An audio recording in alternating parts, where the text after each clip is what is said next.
What's up, Warriors? Welcome back to the Path of a Warrior podcast. And as you guys can probably tell, we're in a different setting than usual. You know, it's just such a nice day outside, right? It is great day. Figured we might as well just enjoy the sunshine and get to talk a little with our head men's basketball coach, Evan Jenkins. Coach Jenkins, how you feeling today? I'm feeling great, bro. Appreciate you having me. Of course, appreciate you being on. So first, obviously, this is a faith-based institution. So kind of run me through, what's your history with Jesus Christ? How'd you get to know him? Did you grow up in the church or something like that? Yeah. So, man, that's a loaded question. Definitely. So I guess I would start with my experience in college. I think, while I was in junior college, I believe, the Lord really started tugging on my heart, softening my heart to the gospel, and also I believe I just started becoming uncomfortable with my sin, and just knew there needed to be a change, but didn't necessarily understand what that change would be or how to make that change. The Lord, he put a lot of just great people in my life, just to kind of mentor me and kind of, start me down the process of becoming a true believer. I say that, when I initially started having questions, one of my best friends, his name is Cortland Fort, his dad was a pastor, and I was in junior college. I would reach out to him with all my questions, and basically I was blowing his phone up, and he was very courteous and gracious to just answer all my questions, and he got the thought in my head of attending a Christian university, and that next year I ended up playing basketball at Cal State San Bernardino, and again just felt just uncomfortable with some things in my life, I would say, and the Lord, I just felt just kept tugging on my heart, and I ended up transferring to the Master's University, and I had a great experience there, learning the Bible, learning about who Jesus Christ is, what he's done for us, and then also just the importance of my sin, and turning away from my sin, and not and really just surrendering my life to Jesus Christ and placing my faith in the gospel and his cross. So I would say it's kind of like the pathway, just a Spark Note version. But, at the Master's University, we had an assistant coach, Leif Carlberg, who was another person the Lord put in my life, and who really helped me a lot. And then there are actually two security guards who they're both pastors now, but at Masters there was our campus pastor, Harry Walls. He lived down the street, and he would have Bible studies at his house in his backyard. That's good. And I attended one Wednesday and one Wednesday night, and that Wednesday he talked about the importance of discipleship, mentorship, and he talked about if you're a younger believer, you should be finding a older, more mature believer to disciple you and help you grow in your faith. And if you're an older believer, you should be reaching out your hand out back to a younger believer. And as I was walking back to my dorm room from that Bible study, there were two guys in the security guard. One's name was Peter LeDuc, the other name was Andre Randolph. And we have been friends before this. I've met them around campus and things like that. They would always talk to me. But they were working that night, and Pastor Harry's devotion was heavy on my mind, and I asked them if they would both disciple me. That's good. Yeah, so Pete LeDuc, his discipleship, mentorship was more informal. He would invite me over his house to babysit his kids. He'd make me dinner, cook for me as as a college kid. And you need that. Yeah, for sure. And then he'd also would buy me books, and we'd go through books together. And then Andre, his discipleship was more formal. We had 3 topics: salvation, sanctification, and service. And those 2 guys really poured into me and just helped me really understand what placing your faith in the cross of Jesus Christ really means, what the gospel really means, and how it should impact your life. So, that's really good. Yeah. So obviously Christ has been a big impact on your life, like ever since then. Yes. But aside from that, just kind of want to delve into a little bit more of like what makes you you. What do you love to do, like outside of the court? Yeah. Well, right now, outside of basketball, I am chasing around my kids. I have a 3-year-old daughter, Hadley. We call her Shorty, and then I have a 1-year-old son named Hayes, and obviously I'm married to my beautiful wife Hannah. And when I'm not in the gym, when I'm not in my office, when I'm recruiting, I am helping my wife with the kids, taking them to a park, pushing kids down the slides. That's good. Yeah, all those types of things. So, Your kids are great. I always see them running around. And I know you got a 3rd one on the way. That's very exciting. Yes. Got a 3rd kid on the way in August. That's good. Good. Do you think you'll have any more after 3? For sure. Obviously, my wife has to be okay with that. Yeah, obviously. Which it's more of a her question, For sure. I believe she is. She's at that point in pregnancy, and thank the Lord, she's had great pregnancies, and but she's just like, when they get here, it's so tiring and everything. But we love them; they're a blessing. When we got married and everything, we talked about we would like to have 4 or 5 kids. So we're on our way. Yeah. Well, we'll see. So now let's delve into actual basketball. So was coaching always the dream for you? I know you said you played at the Masters, but yeah. I think like every player, most players, you want to play as long as you can. I wanted to play, professionally, and like everybody, basketball stops at some point. Some stops, sooner than others. And when I really got saved, and really started, just really trying to focus on pleasing the Lord. Yeah. There was a verse that stuck out to me. Let's see what my phone is. It's Ephesians 2:10. Let's see if I can pull it up.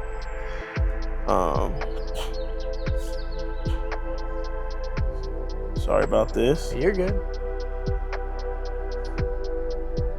Okay. For we are His workmanship, created in Christ Jesus for good works, which God prepared beforehand that we should walk in them. It's a good verse. Yeah. So, I just started thinking about my life in a different way. As a basketball player who loves basketball, who loves competing, you always want to be the best. You always want to be the best. You always want to, push yourself and compete with others and prove that you're better than others. And, you just like competition. And that's what I loved about basketball. But once I got saved, I started thinking about more so like, I'm created for good works. And how can I take something that I'm passionate about and serve the Lord's kingdom with That's it. good. So that kind of led me to want to get into coaching. At first, I wanted to go back and be a high school coach. I wanted to maybe teach PE or English or something, history or something, and coach basketball. But I fell in love with college coaching, and I just think of it as a service to the Lord, and basically kind of return what, you know, Andre and Pete and Pastor Ford and Pastor Harry have done for me and help me understand the gospel. I would like to use coaching to, you know, be there for my players. Yeah, it's good. How long have you been college coaching for? Shoot, man. So I started pretty much right after college, which is crazy. Yeah, I think. Okay, hold on. Let me get this right. So, 4 years.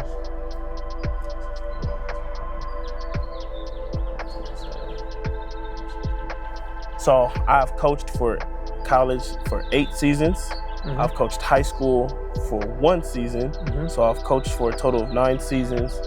So I'm going into my 9th year in college overall and 10th year coaching overall. Yeah. It's a long time. And in all of that time, what's your favorite game that you've ever coached? So,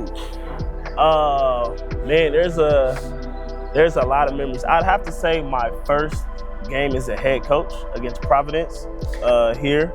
That was a great game. Yeah, it's my first ever game. We went down by 16 and came back in the second half and won. Yeah. I would also say beating Benedictine here. First win over top 25 nationally ranked opponent who they made it to the Final Four. They did make it to the Final Four. Yeah. Man, there's a couple games. At Masters, we had a game where we played Westmont. It was, I believe it was in 2019, 2020. Probably 2020, it was a packed house. It was crazy how packed the gym was. I know. And Daryl McDowell-White won it at the buzzer. Oh, man. Yeah, and those are always the best. Oh, it was awesome. And then also, I would say coaching back at the national tournament in Kansas City. That was just a great experience. That's good. So what led you to LPU specifically? Yeah, so Life Pacific, man, I would say first off, Davis, our athletic director, I've known him for some years, and he is he loves the Lord. He's a great friend, has a great heart, and I've always thought, you know, he'd be someone he'd be a blessing to work for and to work with. So I think on the forefront, Davis, and then as Davis introduced me to the school and I started finding out what the school is about. Discipling young people, young men to go out and to become godly leaders, whether it's in their families, in the workplace, with their friends in the community. Like that just hit home with me. That's good. So now kind of going into like the current of the team. Yep. So like it was very interesting kind of noting that like a lot of the teams at LPU kind of like stayed the same with like very like limited transfers. Like women's basketball, when I was talking with Coach Kyler, I mean, they only lost a couple players outside of graduation. You know, the soccer teams didn't really change too much. Yeah. And it was like just you and it was like the men's basketball and the volleyball teams were the ones that like went through so much turmoil. Like how have you kept the team focused on the same goal, even with all the changes and like having to come back after like the Tim Cook era and all that? Yeah. Well,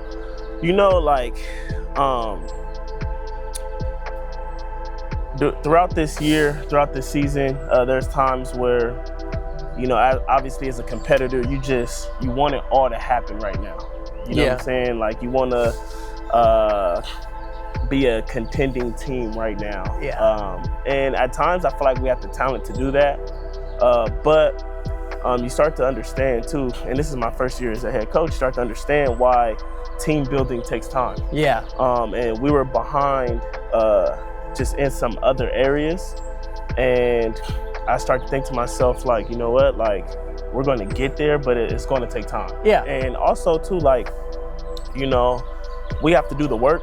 We have to do the work and work as hard as we can, but also like the Lord is in control of all of this. Of course, He's going to have here who he wants here, who he wants to be, a part of my leadership, a part of our team.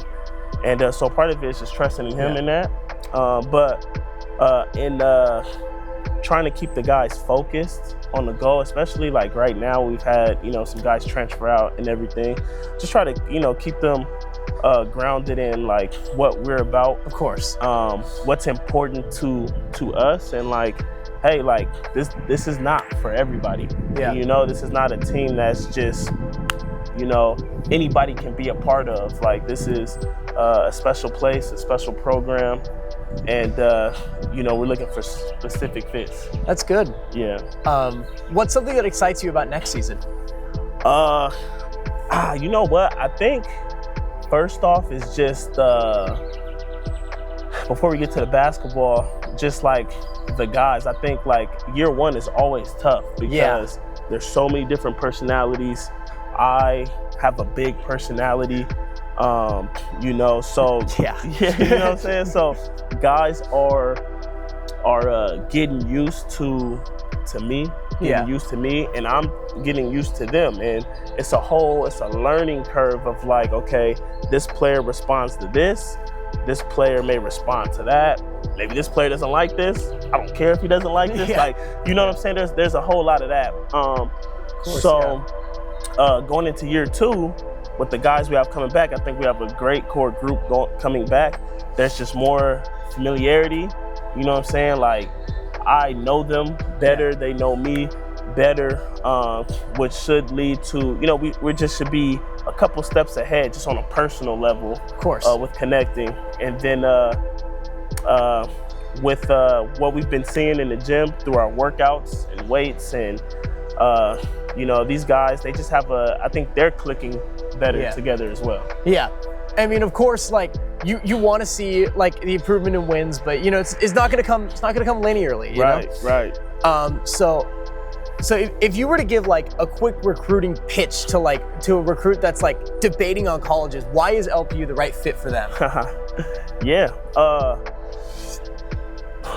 Man, I feel like it's a great question. I'm prepared for this because I'm heavily recruiting right now. I know you're always recruiting. You're always bringing guys in. Yeah. So I would just start with, first off, it's like, we're looking for young men who care about growing in their faith in Jesus Christ.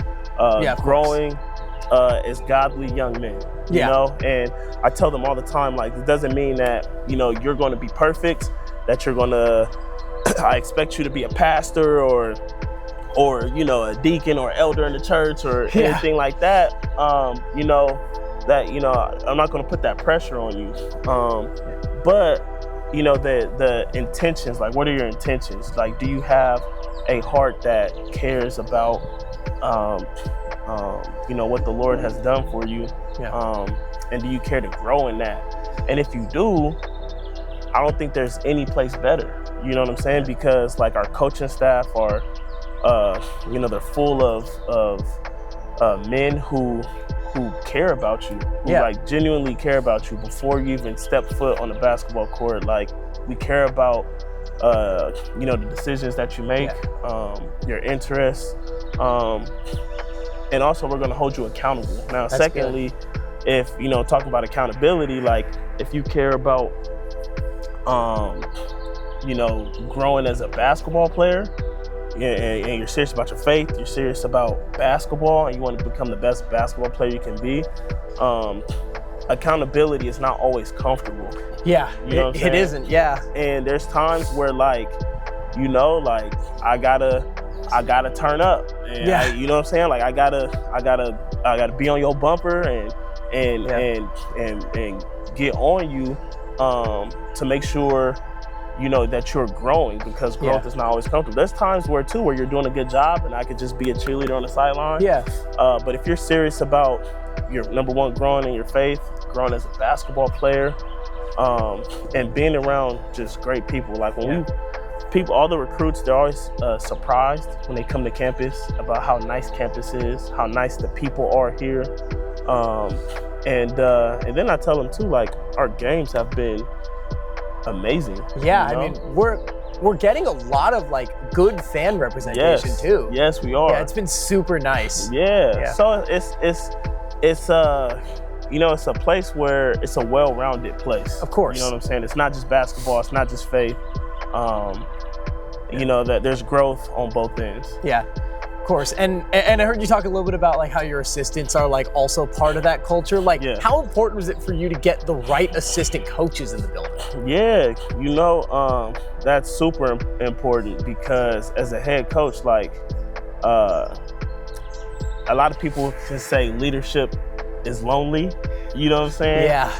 And because you have to make decisions that are not popular, you have to be okay with making tough decisions that you know people don't like and they disagree with, and everybody has an opinion on the decisions that I make. Right. Well, you know, you can't have assistant coaches that are also questioning your decisions, and you know, doesn't mean they have to be yes men, you know what I'm saying, and agree with everything, but at the end of the day, they have to, you have to know that they have your back and everything, and I believe that I have loyal assistants that, you know, are going to tell me honestly what they think, but, you know, are going to be loyal at the end of the day, and I don't have to second guess, you know, where they stand. It's really good. Yeah. You know, I've been loving this conversation, and I wish we could talk for much longer, but I think that's all the time we have for today. Thank you, Coach, for coming on the show and answering all our burning questions. For sure. Thank you, viewers, for tuning in as always. We've got one more episode left. It's going to be with someone from men's soccer, either the head coach or we'll get someone else in the building, I promise. It will be the last episode of the podcast, so be sure to tune in for it. And as always, it's a great day to be a Warrior. Go Warriors. Thanks for coming in, Coach. Good luck next year. Appreciate you. Have a good one. Thank you.